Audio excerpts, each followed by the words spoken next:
Hey, do you know what time it is? That's right.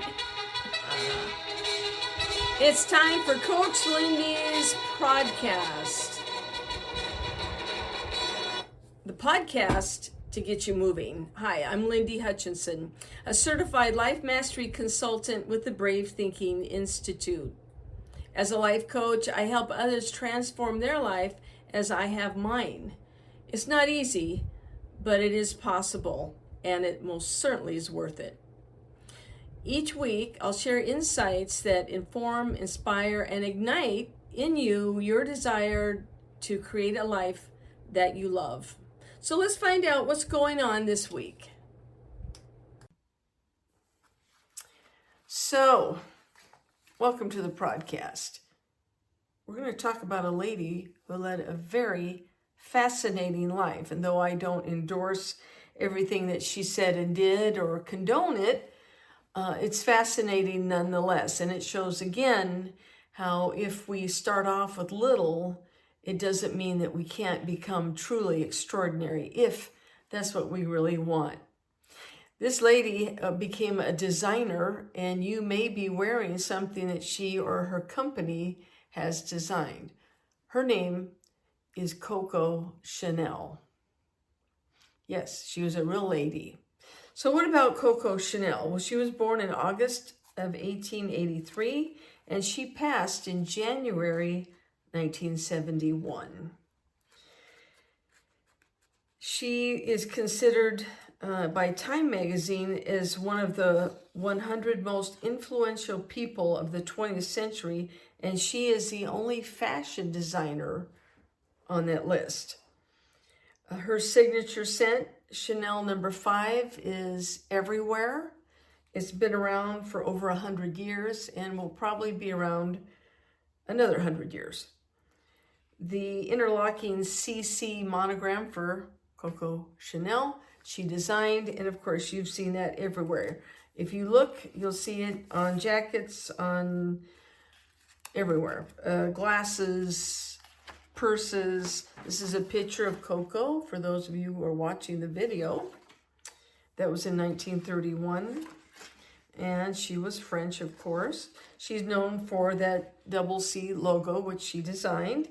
The Chanel suit, the little black dress, and the Chanel bag. And also Chanel No. 5, as we talked about. Her life is varied. It's very interesting, very tragic in the beginning, but it shows again how we can rise. She was born Gabrielle, and her mom was a laundry lady.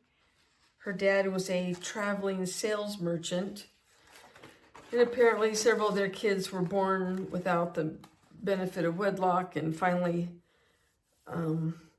someone persuaded him to marry her back in the 1800s. To have children by someone you were not married to was a thing of great shame.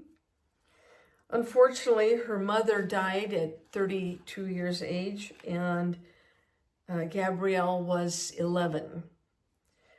The dad sent the two of the sons to a farm as laborers, and the three daughters were sent to a orphanage, in this case, a convent. Oftentimes in those kind of the dark ages, convents were also doubling as orphanages or people who had nowhere to go. So she stayed there and she learned how to sew, which was typical at that time. Oftentimes they learned how to bake and sew, do domestic chores, which also helped to take care of their upkeep. It was saying that later in life, Chanel would tell the story of her youthful years with much more glamour, but the fact was it was not glamorous and pretty rough. So she was at the convent for 6 years. She became very good at sewing, and she took a stab at being a cabaret performer. It sounds like Coco had very little inhibitions. She knew how to promote herself. She wanted to be really a performer, and apparently she did some singing and some acting, and she did a song called Who Has Seen Coco? And people ended up calling her Coco, where her birth name was Gabrielle. So Coco, as you follow reading about her life, which is pages and pages and pages,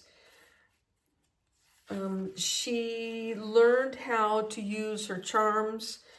Apparently, she was not much of an actress or a singer, so that part of her life was fairly short-lived.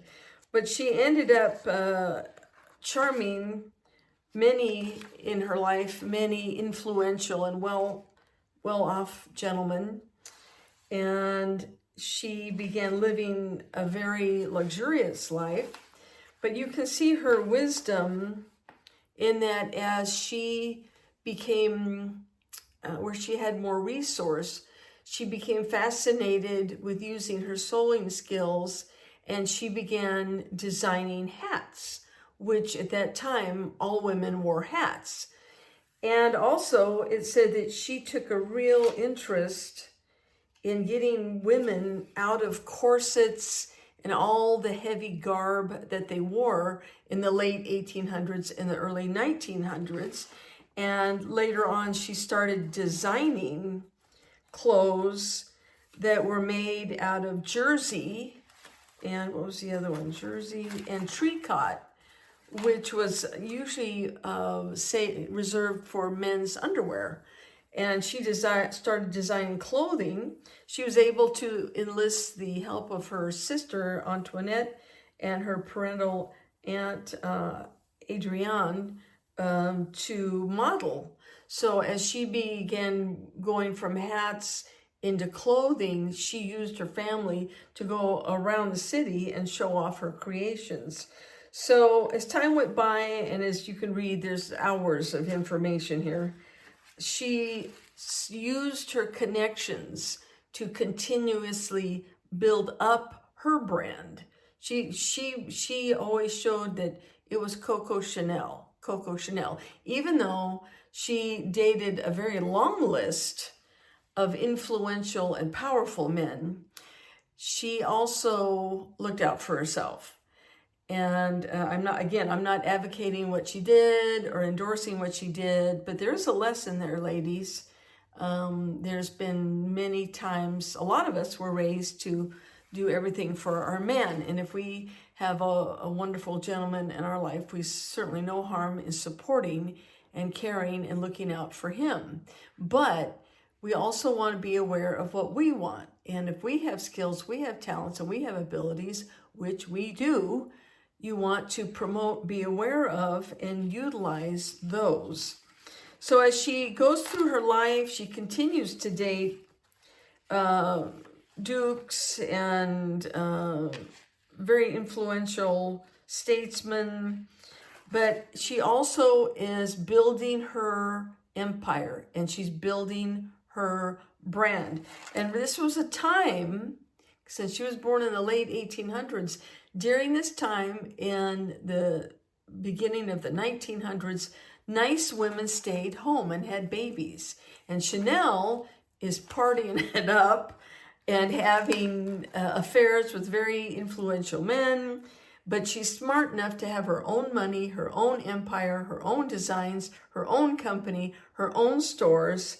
And she, in World War II, she does apparently become a Nazi spy and an informant, and that gets very complicated, and there's some interesting things about that. But as you read the stories about Chanel, she was a survivor. She came from nothing. She really didn't have time to get to know her parents because her dad ran off and her mom died. And it was tough. But instead of feeling sorry for herself, she developed skills, she used her skills, she refined her skills, and she became an international brand. And long after her death, we are still wearing many of her creations. So Coco Chanel, a profile in positivity in that life may have dealt you some very negative cards, but you can turn those into gold if you want. So this week, we're talking about Coco Chanel, and our power word for the week is resourceful. Coco Chanel, resourceful and purposeful. So she was a very modern woman, and nothing was going to hold her back. So from our Hey, That's Funny file, in fact, you can catch these on a lot of reruns where they play reruns. The Burns and Allen show. This is going way back. It's even before me. Burns and Allen, Gracie Allen. George Burns and Gracie Allen, husband and wife team. Gracie says, "This recipe is really silly. It says to separate 2 eggs, but it doesn't say how far to separate them." If you watch the show, you know that Gracie was always a goofball. And in real life, she actually was very brilliant and a very sharp businesswoman. We'll have to do an episode on Gracie. So, have a great week. Thank you for being here with me. Remember that the possibilities are endless. The only one who limits us most of the time is us.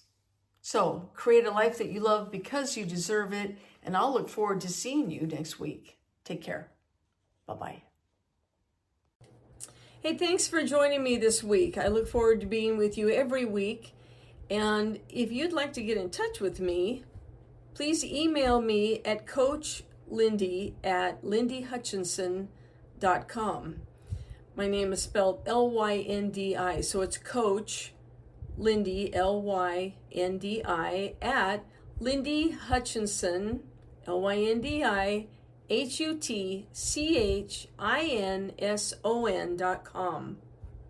I value what your input is, and I'm always open up for suggestions and ideas. If you will like and or subscribe to this podcast, that would be wonderful. I appreciate it. And I enjoy anything that you might want to send in, or if you would like some more information about coaching, send me an email and I will get back with you, and we'll talk about how you can create your best life. Have a good week. We'll see you next time. Thanks. Bye-bye.